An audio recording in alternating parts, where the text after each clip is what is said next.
명의 시리즈 3탄 베스트 닥터의 베스트 클리닉 시간입니다. 이 자리에는 고신대 보건병원 가정학과 최종순 교수님을 모시고 코로나19와 면역 증강 클리닉을 주제로 이야기를 나눠보도록 하겠습니다. 예, 반갑습니다. 예, 반갑습니다. 세계보건기구에 따르면은 코로나 발병 이후에 2개월 이상 각종 후유증들이 지속되는 이런 현상을 롱 코비드라고 하지 않습니까? 예. 그래서 이제 코로나19가 이제 호흡기 질환에 이제 침투하는 바이러스다 보니까 증상으로서 부작용으로서 폐렴이나 폐 손상, 그다음에 후각, 또 미각 손상, 그다음에는 또 다양한 탈모라든지 성기능에 대한 문제가 생긴다든지 아주 다양한 부작용들이 좀 보고되고 있지 않습니까? 예. 교수님이 이제 이렇게 계시는 보건병원에서도 이제 코로나19 클리닉을 운영하고 계시죠? 예, 맞습니다. 그 코로나19 이제 부작용을 조사하는 클리닉에서 주로 보고되고 있는 대표적인 그런 좀 부작용들은 어떤 게 보고되고 있습니까? 예. 저희 병원 외래에서 이제 코로나 감염 후에 후유증을 앓고 있어서 이제 찾아오시는 분들의 주요 증상들은 심한 피로감, 그리고 어지러움, 그리고 무기력감, 그리고 목 불편감, 그리고 후각과 미각의 이상 감각, 두통 등의 증상들을 많이 호소하고 계십니다. 가장 흔한 게 뭡니까? 목 불편감하고 무기력감하고 심한 피로감. 예. 최근에 이제 코로나19 바이러스들이 이제 변이종도 있고, 그래서 이제 델타, 오미크론, 그다음 BA5 여러 가지 변이종도 많이 나왔지 않습니까? 그렇다면은 이런 부작용들이 이런 그 종류에 따라서 좀 부작용도 조금 달라집니까? 아닙니다. WHO의 최근 이제 발표에 의하면 이 오미크론 변이 이 바이러스에 감염된 환자들의 이제 발병률이라든지 증상들은 기존의 이제 변이 바이러스의 발병률이라든지 증상과 크게 차이가 없다라고 보고를 하고 있습니다. 한마디로 이제 변이에 따라서 발병률이라든지 증상들이 크게 차이는 나지 않는다는 얘기입니다. 예. 그러면은 그냥 사람에 따라서 환자에 따라서 예, 그 사람의 맞습니다. 몸 상태에 따라서 좀 부특이적인 약한 고리가 좀 터진다고 보면 되겠네요.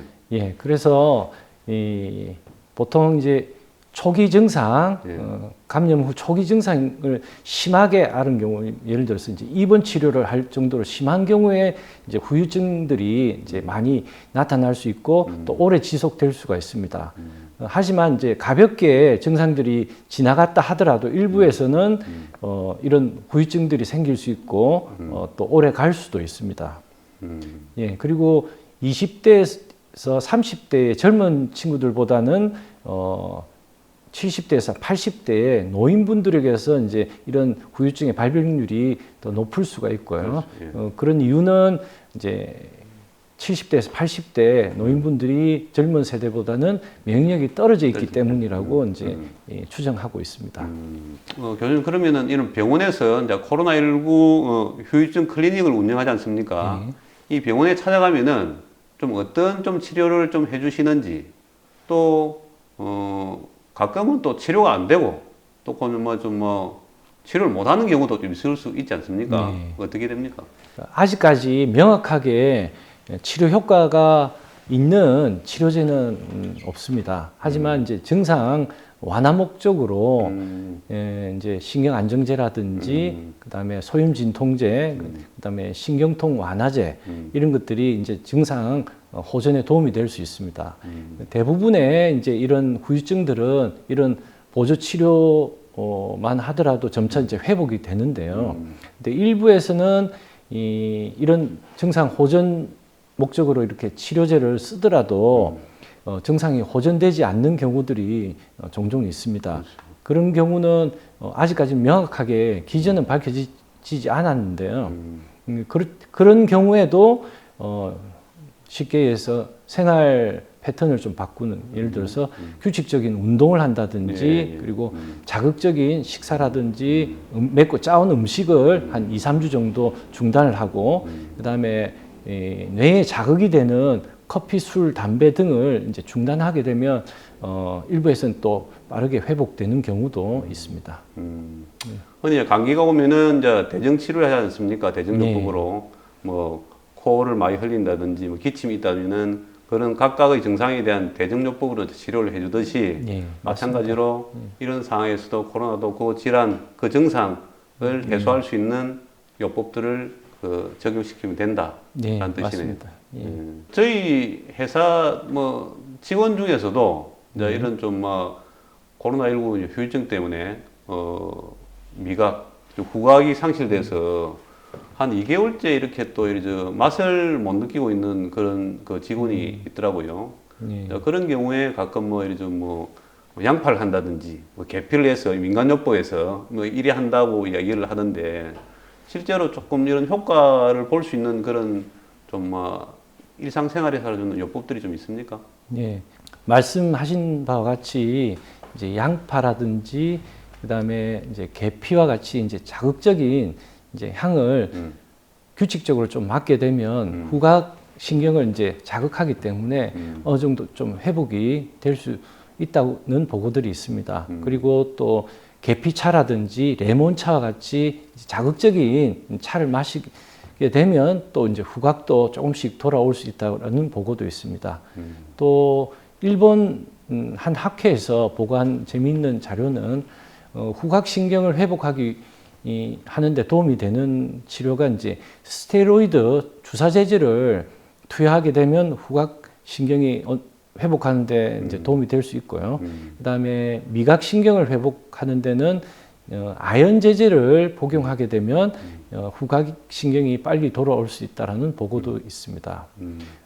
제일 중요한 것은 이 코로나 감염 후유증으로 미각이라든지 후각에 이상이 생기게 되면 보통 이제 어느 정도는 회복이 되지만 한 달 이상 이제 지속되는 경우에는 빨리 병원을 찾는 것이 좋습니다. 왜냐하면은 이런 후각이라든지 미각 이상이 오래될수록 회복되는 확률도 줄어들고 회복되는 시간도 오래 걸리기 때문에 그렇죠. 한 달 이상 지속된다고 하면 의사와 상의를 하시는 게 좋습니다. 그러면 교수님 어쨌든 이런 코로나19 후유증들이 그러면 과연 왜 이런 그 부작용들이 계속 나타나고 있는 건지 뭐 일각에서는 뭐 항체 때문이다 뭐 여러 가지 학설을 뭐 제기하기도 하는데 좀 뭐 어떻게 좀 설명이 됩니까? 아직 좀 뭐 전체적인 좀 확실한 뭐 좀 연구 결과가 나오진 않았지만은 네, 뭐 학설 중에 조금 신빙성이 있는 학설이 두 가지가 있는데요. 뭐 하나는 코로나 바이러스가 우리 몸에 들어와서 우리 몸에서는 여기에 대한 항체를 생성하게 됩니다.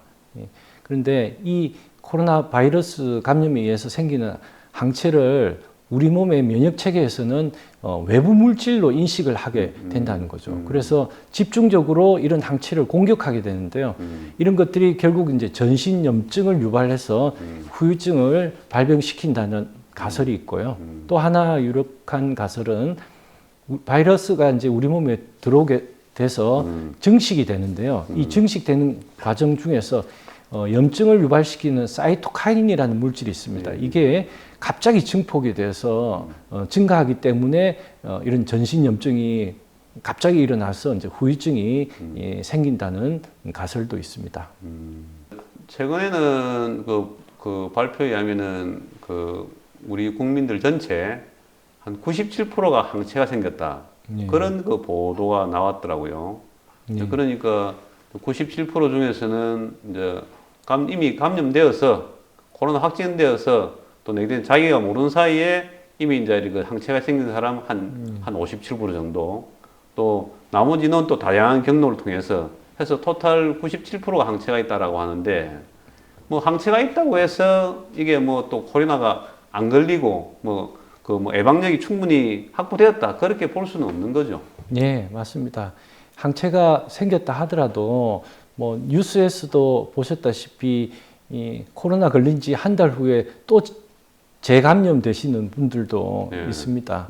그래서 이 감염이 되시더라도 면역력이 어느 정도 이제 높은 분들은 재감염되는데 이제 그런 발병률이 낮아질 수가 있는데요.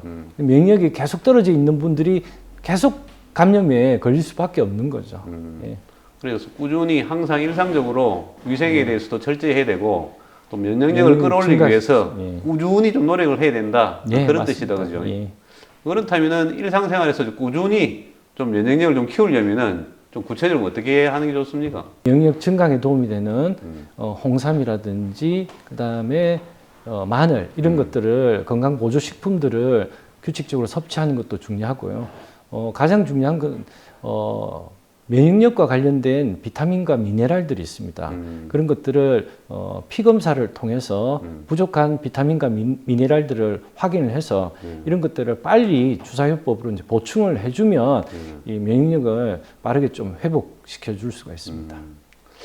예, 교수님 비타민 고용량 요법 이 관련해서 이제 국내 최고 권위자신데 이게 요즘 기능학 이게 상당히 좀 유행하고 있더라고요. 네. 그래서 이제 처음 병원을 찾아가면은 이 환자가 무엇이 문제가 있는지, 신체적으로 결함이 뭔지 이걸 이제 쭉 좀 테스트를 해서 검사 결과가 나와서 그 검사 결과를 토대로 이제 좀 처방을 내리는 거 아닙니까? 네, 맞습니다. 그럼 고용량 요법을 한다고 하는데 좀 구체적으로 어떤 식으로 이제 약을 먹는지 좀 설명을 좀 해주시죠.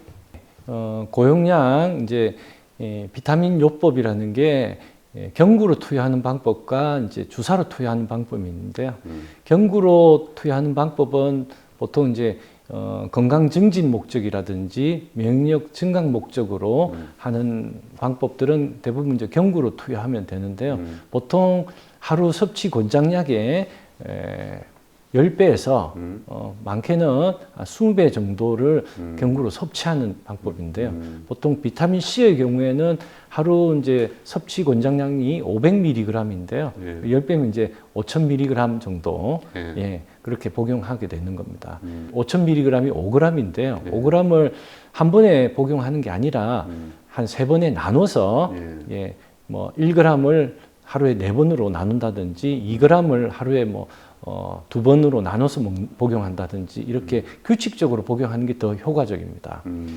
고용량 비타민 주사요법은 섭취 권장량의 뭐 50배에서 100배까지 이제 치료 목적으로 사용하는데요. 이런 경우는 이제 암 치료 목적이라든지 항암 치료 후에 이제 이런 부작용을 완화시켜주는 목적으로 이제 주사로 투여하는 치료 방법입니다. 그런데 이제 보통 일반인 분들은 이 고용량 비타민 주사요법이 비타민 C만 투여한다라고 생각을 하시는데 혈액 검사를 통해서 면역력 검사를 해서 우리 몸에 부족한 비타민과 미네랄들을 체크를 해서 그런 부족한 비타민과 미네랄들을 같이 보충을 해줌으로써 이제 면역력을 증강시키게 되는 거죠. 교수님 그렇다면 그 고용량 비타민 요법이 그 면역력을 좀 올려준다는데 뭐 그 원리가 어떻게 되는지 설명을 좀 해주시죠. 예, 면역력을 증강시켜주는 아주 중요한 비타민과 미네랄 삼총사가 있습니다. 그 삼총사는 비타민 C와 비타민 D 그리고 필수 미네랄인 아연입니다. 먼저 비타민 C와 비타민 D는 우리 몸에 이제 바이러스가 들어와서 이 염증 반응을 일으키는데 이런 염증 반응을 이제 항산화 작용으로서 이제 염증을 억제시켜주는 작용을 할 수 있고요.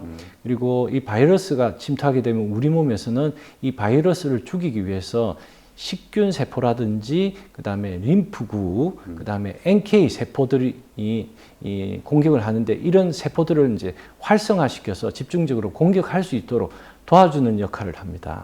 그리고 아연은 아주 중요한 이제 염증을 억제하는데 아주 중요한 작용을 하는데요. 이 코로나 바이러스에 걸려서 이제 후유증이 겪게 되면 이제 염증이 이제 늘어나게 되고 활성산소가 증가하게 되는데 이 아연이 이러한 활성산소라든지 염증을 억제시켜주는 작용을 합니다. 또한 이 갑상선과 같은 이제 면역 관련된 이런 기관들을 활성화시켜 줌으로써 이제 면역을 올려줌으로써 이런 염증, 전신 염증을 억제시켜서 이제 후유증을 예방할 수가 있다는 거죠.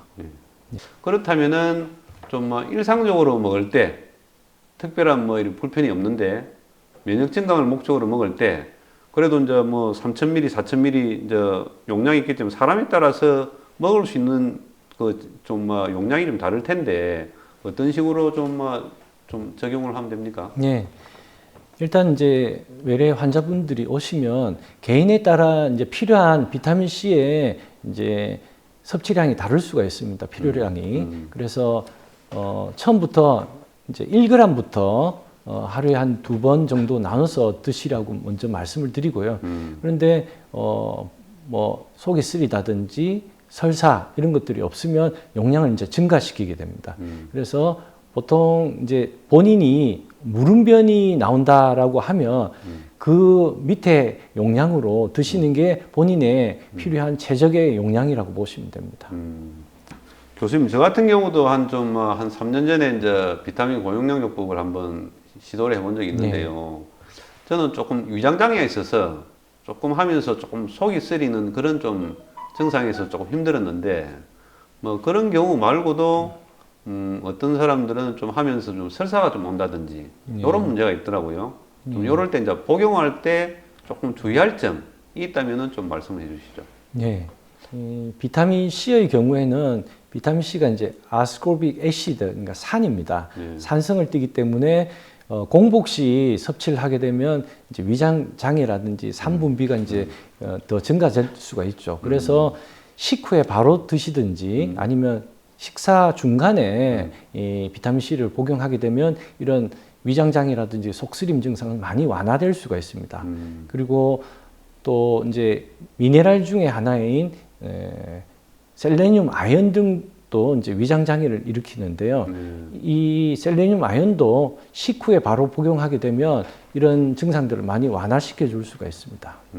네, 이런 그 일상생활에서 먹는 것도 있지만은 이제 교수님 이제 그 대학병원에서 좀 암 환자들 또 뭐 유방암 환자나 이런 다양한 암 환자들 상대로 처방을 해서 또 효과를 보는 경우도 있지 않습니까? 어느 정도 효과를 좀 거두고 있습니까? 암 환자에게서 비타민 요법을 하기 전에 먼저 이 암 환자의 상태를 혈액 검사라든지 여러 가지 검사를 통해서 환자의 상태를 이제 먼저 파악을 합니다. 그래서 이 면역력이 떨어져 있는 그 비타민과 미네랄들을 먼저 보충을 해주고 그다음에 비타민 요법을 하게 되면 여러 가지 이제 항암의 부작용이라든지 기력이 떨어진 것들을 좀 어느 정도 회복을 시켜주게 되면 이런 치료 효과도 이제 더 증가하게 되고요. 항암 치료라든지 방사선 치료에 대한 부작용들을 어느 정도 빨리 회복시켜 줄 수 있기 때문에 치료를 빨리 어느 정도 다 마칠 수 있게 도와줄 수가 있습니다.